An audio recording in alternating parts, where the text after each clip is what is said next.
It was one of those afternoons where the heat seemed to hang in the air, thick and heavy, making everything feel slower. I'd been driving for hours, the kind of long, monotonous drive that makes your legs ache and your mind wander. My truck's air conditioning was struggling to keep up, and I could feel the sweat sticking to the back of my shirt. I decided to pull into a rest stop just off the highway to stretch my legs, grab a cold drink, and clear my head. The parking lot was mostly empty, just a few cars scattered here and there. I parked my truck, stepped out, and took a deep breath, trying to shake off the fatigue. That's when I noticed her. A few spaces over, there was a beat-up sedan with a young girl sitting in the driver's seat. She looked to be in her early 20s, maybe younger. Her hands were gripping the steering wheel so tightly her knuckles were white.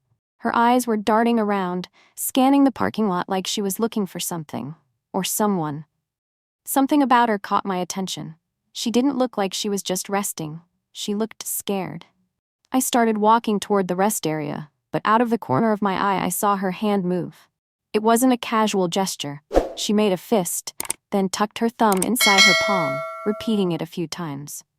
My heart stopped for a second. I knew that signal. I'd learned it during my time in the Marines. It meant, help me. I froze, my mind racing. Was I imagining things? Maybe she was just fidgeting. But the look on her face, wide-eyed, panicked, told me this wasn't nothing. I glanced around the parking lot. There were a few other people milling about, but no one seemed to be paying attention to her. I took a deep breath and decided to trust my gut. I couldn't just walk away. I turned and walked toward her car, trying to act casual. As I got closer, I could see her more clearly. She had long, dark hair and a pale face, her eyes red like she'd been crying. She glanced at me, and for a split second, I saw a flicker of hope in her expression. I leaned down slightly, pretending to tie my shoe, and whispered, "Are you okay?" She didn't say anything at first. Her lips trembled, and she shook her head almost imperceptibly. Tears welled up in her eyes, but she didn't let them fall. My stomach twisted. Something was very wrong. I straightened up and scanned the parking lot again, trying to spot anyone who might be watching her. That's when I noticed him.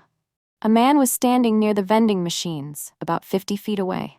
He was tall, wearing a baseball cap and sunglasses, and he was staring right at her car. When he saw me looking, he quickly turned away, pretending to fiddle with his phone. My instincts screamed at me. This wasn't a coincidence. I opened the passenger door and slid into the seat beside her, keeping my voice low. "What's going on? Do you need help?" She hesitated, then whispered, "He's been following me. I don't know what to do." Her voice was shaky, barely above a whisper. I could feel the fear radiating off her, and it made my chest tighten. I didn't think twice. "Drive," I said firmly. "I'll stay with you until we're somewhere safe." She nodded, her hands trembling as she turned the key in the ignition. I kept my eyes on the rearview mirror, watching the man by the vending machines. He didn't move as we pulled out of the parking lot, but I could feel his gaze on us until we were out of sight. We drove in silence for a few minutes, the tension thick in the air. Finally, she spoke. "Thank you," she said, her voice breaking. "I didn't know what to do. He's been following me since the last town. I thought if I stopped, he'd leave me alone, but he just kept getting closer." I nodded, my heart aching for her. "You did the right thing," I said. "You're safe now." I asked her if she wanted to go to the police, and she nodded quickly. We drove to the nearest station, where I stayed with her while she filed a report. The officers took her statement seriously, and they assured her they'd look into it. Before I left, she hugged me tightly, tears streaming down her face. "Thank you," she said again. "I don't know what would have happened if you hadn't been there." I didn't know what to say. I just nodded and told her to take care of herself. As I walked back to my truck, I couldn't shake the feeling of how close she'd been to something terrible. But I also felt a strange sense of gratitude. Gratitude that I'd been there, that I'd recognized her silent cry for help. It reminded me that sometimes the smallest gestures can mean the most. And sometimes, being in the right place at the right time can change everything. I got back on the road, the sun now lower in the sky. My mind kept going back to her. Her scared eyes, her trembling hands, the way she'd hugged me like I was the only thing standing between her and disaster. I didn't know her name, and I'd probably never see her again. But I knew one thing for sure. I was glad I'd stopped at that rest stop. Sometimes, the world puts you exactly where you need to be, even if you don't realize it at the time. And sometimes all it takes is one moment, one gesture, to make a difference. As I drove, I thought about how life can change in an instant. 1 minute, you're just going about your day, and the next, you're thrown into a situation where you have to make a choice. I didn't feel like a hero, I just did what felt right. But I couldn't stop thinking about her. About what might have happened if I hadn't been there. It made me realize how fragile life can be, how quickly things can go wrong, and how important it is to look out for each other. The rest of the drive was quiet, the hum of the tires on the road the only sound. I kept replaying the moment I saw her hand signal, the way her eyes had locked onto mine, the relief in her voice when she realized she wasn't alone.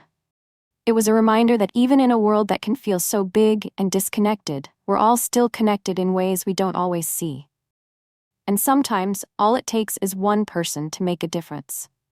By the time I got home, the sun had set and the sky was painted in shades of orange and purple.